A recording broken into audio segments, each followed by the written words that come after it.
Je pense que maintenant, on va interroger Gillian, parce que Gillian, c'est toute une histoire aussi. C'est tout l'Empire britannique qui nous revient avec ses richesses, avec le côté du sous-continent indien, avec Londres, avec le Sri Lanka, avec la richesse des épices. Et donc, Gillian, qui va nous faire l'effort de parler en français, est quelqu'un de vraiment très attachant, que je ne connais pas depuis longtemps, mais très attachant et qui nous offre tout son cœur dans la conception des plats avec Monsieur Pierre dans le côté maîtrise des épices, parce qu'il faut savoir que dans la cuisine asiatique, qu'elle soit du sous-continent indien, qu'elle soit vietnamienne ou qu'elle soit chinoise, les épices jouent un rôle excessivement important.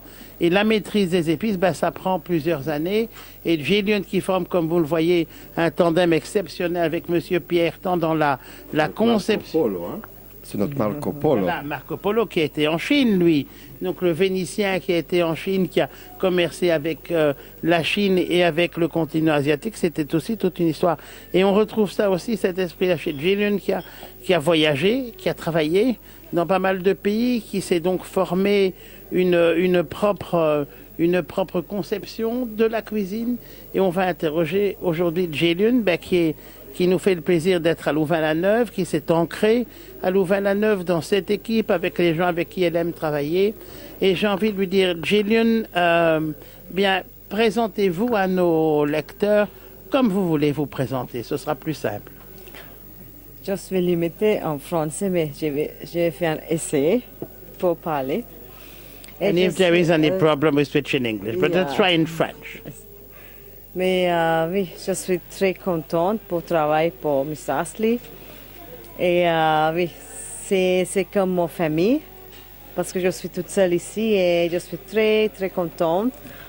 Et on travaille bien, on est tout le temps ici pour donner les idées, pour aider les gens. Et je peux dire avec Pierre, voilà, je rencontre Pierre, on met les choses ensemble.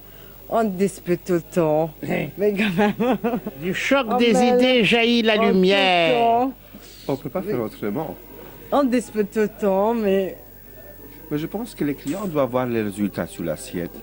Et Gillian, elle a une personnalité forte. N'oublions pas quand même que c'était une chef qui a officié à Londres, en Italie. Alors, Monsieur Pierre, c'est très bien que vous-même vous parlez de Gillian, parce que je pense qu'elle est tellement humble qu'elle ne va pas le faire elle-même. Alors, parlez-nous de Gillian.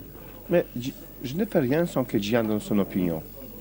Comme je vous ai parlé, il y a un trio. Madame Ashley, Gillian, moi et Pascal.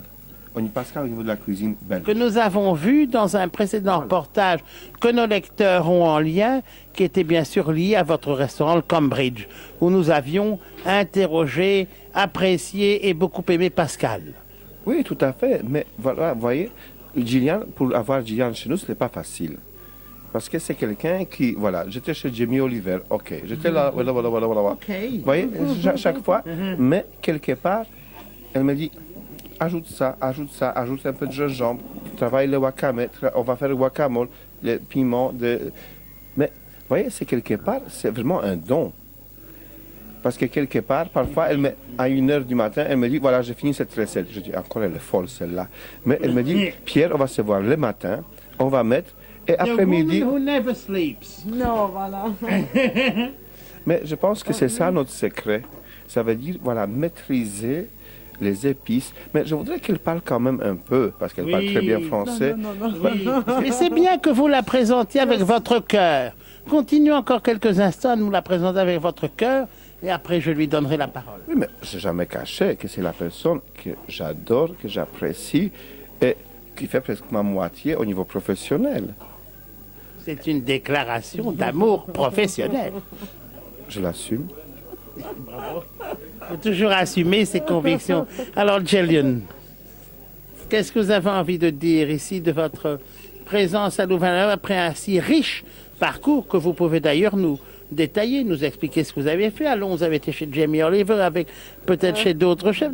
Expliquez-nous un peu. C'est intéressant pour nos lecteurs du Brabant wallon, nos lecteurs de Bruxelles, de savoir qu'à 10-15 km de chez eux, il y a une personnalité dans la cuisine aussi exceptionnelle qu'ils doivent venir rencontrer. Oui, j'ai voyagé beaucoup juste pour apprendre les cuisines différentes en Thaïlande, Bangkok, Singapour, parce que juste pour lire les recettes, ça va pas. Tu dois être là pour apprendre vraiment comme les choses il fait là-bas. Et c'est bien, oui. Et j'ai fait ça, oui. Voilà, j'ai voyagé un petit peu pour cuisiner et voilà, j'ai tombé en Belgique. Et Amoureuse de la Belgique?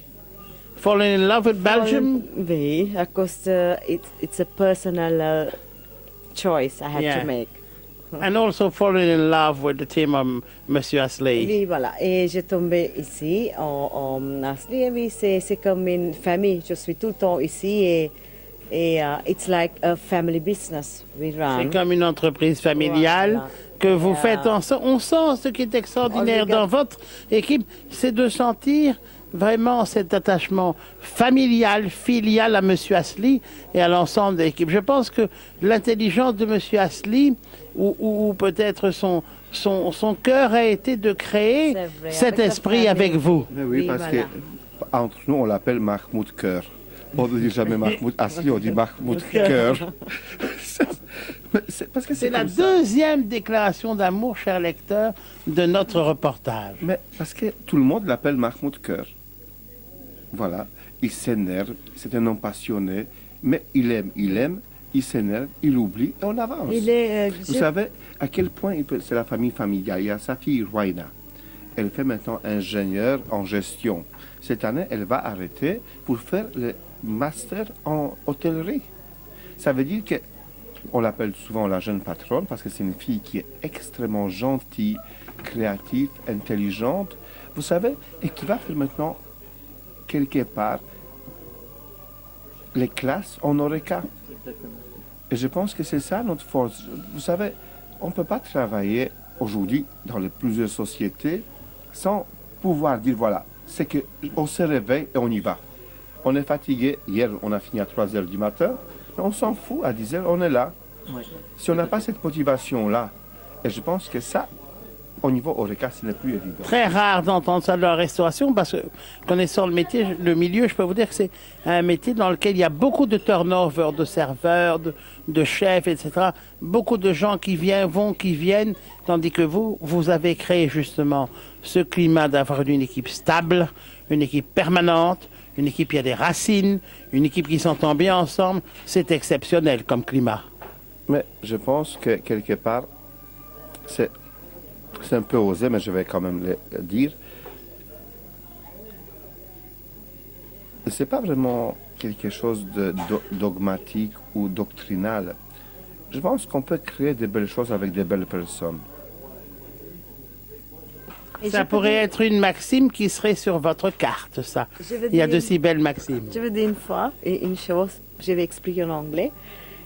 I feel good to work with for real people Yeah. because they're Real working for real people. people. That's right. So you feel good to be here to work for real people, to to put your life into this business because they're really original, they're real. It's not fake, I could say.